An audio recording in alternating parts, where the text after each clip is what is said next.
Welcome back to the channel, guys. This is going to be something new for me. This is going to be an install and a demo of the brand new AuCar 14.4 inch Tesla style screen for I believe it's the 2016 to 2019 models. This is going to go into a 2019 with the Sync 3 system. And I think this one here will do the Sync 2 and Sync 3, but basically when you order it, you have to just specify which sync system you have. You can simply just send me a picture of what you currently have, and I can tell which one it is. So this is a 14.4 inch screen. It is 2K, so it is ultra high definition, and this also retains the factory functions that you already have. So it'll retain the factory XM satellite, the factory GPS, and all that good stuff. So the install is actually fairly simple. This is all the wiring you get. There is a bunch of wiring that you may not be using, so we're going to go over it real quick. So basically you're going to have a CAN bus, and then you're going to, with the Sync 3 system, and I believe this may be the same as the Sync 2, this is the main wiring harness right here. So and then you get this also has a 4G SIM card capability on it. So there's your 4G SIM card antenna, and then you also your Wi-Fi antenna, and then you have your GPS antenna for Google Maps and everything. Now this will retain the factory, so it'll actually use the factory one also. So you'll it's kind of a dual mode. You're going to get an external mic. I probably won't be installing that in case we need to. And then this is the speaker for the navigation. Now I'm going to try without it, but I think you have to have that. We'll see once we get down the road here.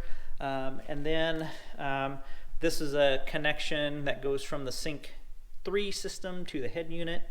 There's your 4G SIM card holder right there. You just open it up and the SIM card goes inside there. And I do have a separate video on how to activate it and stuff. And then you get two USB cords that will run into the glove box. And then this, if you want to add an amp or something like that, it does have an auxiliary, an output on that. But basically it retains everything that you already have. This plug, it's interchangeable. So if you have this style plug, you have to put this in. It just takes 3 screws. So what we're going to do, we're going to look at the back of this, but before we do, you'll see that it retains the front cameras and everything. Everything's right here. Your climate control is all integrated in it. So okay, so here's the little thing that you may have to replace. It just depends on which plug you have. Super easy. There's just 3 screws there. And then your Sync 3 system will mount on the back of here. I'll go over that when we get to that point. And then all your connections, and once again I'll go over all the connections and stuff, and then we'll do a quick demo. So it does come with a user manual, so it's kind of a pretty widely used UI system in it. So we'll transfer over the vents and everything, and it's fairly straightforward, so we're going to go ahead and get started. Okay, for the installation, or taking the original head unit out, it's pretty simple. You have this 2 side pieces. I already took this one out. It was super simple to do.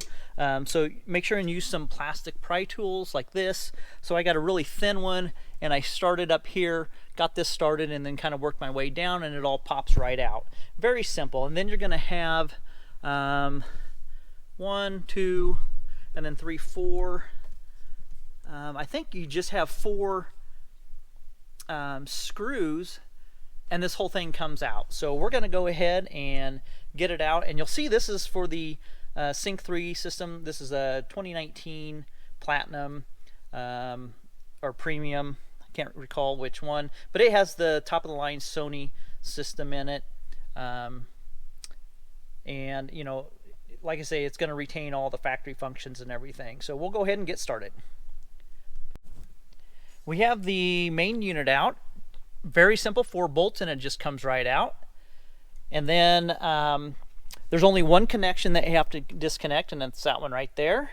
So it looks like the connection we have on the head unit is going to be the correct one, so we don't have to swap that over. The next thing we're going to do is we're going to change over the screen. We're going to remove the screen, so there's just 4 screws on that. So we'll go ahead and remove the screen. Okay, so we got the screen out and the Sync 2 unit. It's just 4 screws, and then you're going to disconnect this one right here, this connection here, and the main wire and harness. This is your Sync 2 module, and this is your screen. So far we have about 5 minutes invested in this, so it's going pretty quick. Now we have the unit on the bench here. We're going to undo these 4 screws here and separate this from the screen, and then we're going to take this connection out right here, that blue connection, and that should separate it. And then I believe next we'll be mounting on the back of the head unit. Now that we have it separated, we're going to just simply line up the screw holes on here, and we're going to mount this to the back of the head unit, and then we'll go ahead and start making some connections.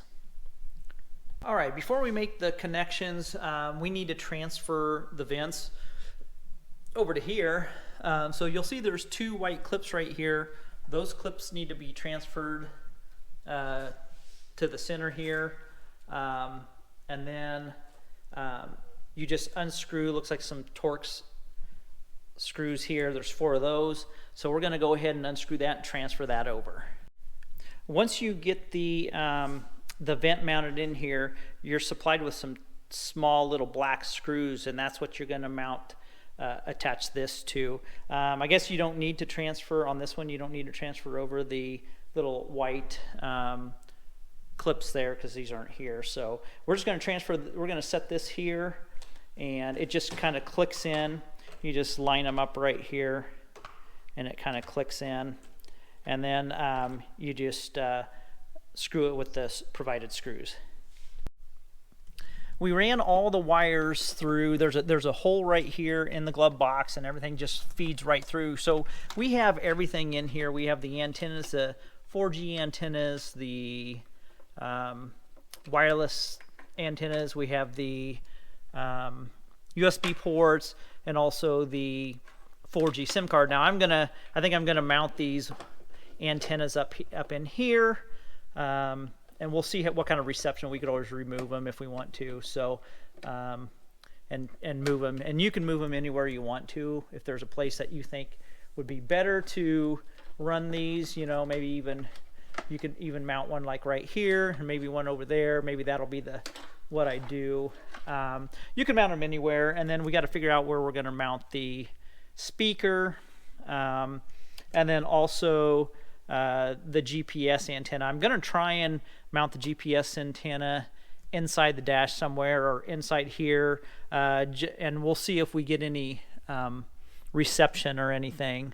If not, we could run it up to the corner there and run it down through all this work here. But we'll see what we do here. I'll show you the final places we mounted everything. The antennas went right up here at the very top of the glove box. One's the 4G, one's the Wi-Fi antenna. So they're mounted up here, and then they're routed down through there and right in. Then I just have the USBs and everything loosely in here. Now you could run USBs wherever you would like to. There's plenty of cord to run that way. And then the GPS for the head unit GPS is mounted up there. And you just pop off the side here, and there's a void that goes above the glove box. You can just feed it right through there, which is super easy. Now you'll see you're going to have 2 connections. This is the factory one, so that's going to use the factory GPS, and then the GPS for the head unit is going to be this one here, the one that you just ran. So, and I'll show you all the connections once we get it connected. The only other thing is I'm going to test, I don't know if we need this speaker. I'm going to test it without it, see if the voice control works for the maps and everything. If not, we'll go ahead and throw this on. It should be super easy to do. We're just going to set it in there, hook everything up, set it in there, and if it works without it, then we won't mount it. If we do, I believe we could mount it underneath the driver's side there somewhere, and go go from there. We're going to go ahead and bring the head unit over, and we're going to connect everything. Then we're going to tidy up all these wires, tuck them all in, make them look nice. We have all the connections made, everything just plugged in super easy. You're not going to have anything that's not connected. So every single thing you have on the back of the head unit will have a connection. Everything's plug and play. It's super simple. This whole process is going to take you about 2 hours, maybe an hour and a half at most.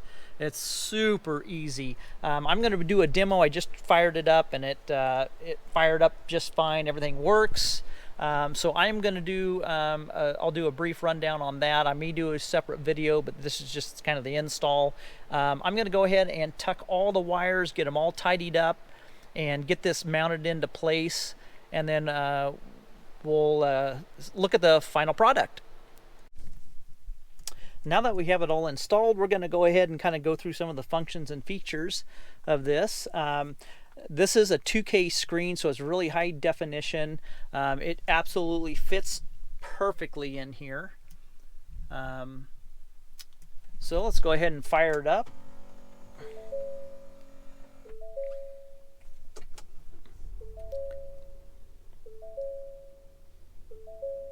Okay, this is the screen. We'll go ahead and keep it at home here. It's huge. It's 14.4 inches. And you can see this is in the daytime mode right now. This is the main screen. Up top here is all your different apps and everything. So what you could do, obviously you have Google Maps up here. That's going to come on. So you do have Google Maps if you want to do Google Maps. You could download music, download video, your car auto. That's going to be your Apple CarPlay. It does have wireless Apple CarPlay. You just hook it up to Bluetooth.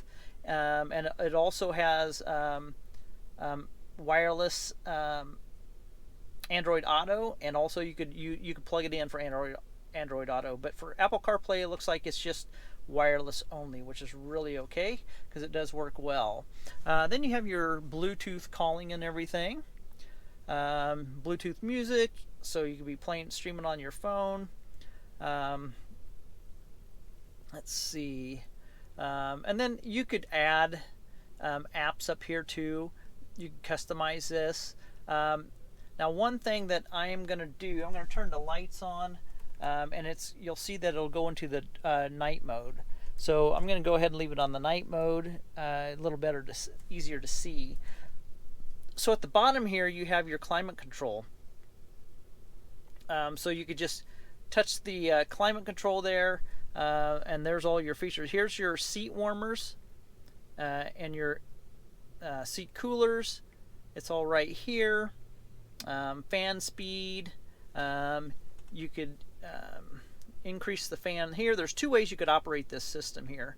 All your controls, and then you hit this button over here, and you have your rear. You could set your rear and everything. Let's see. Go to modes. You could do different modes.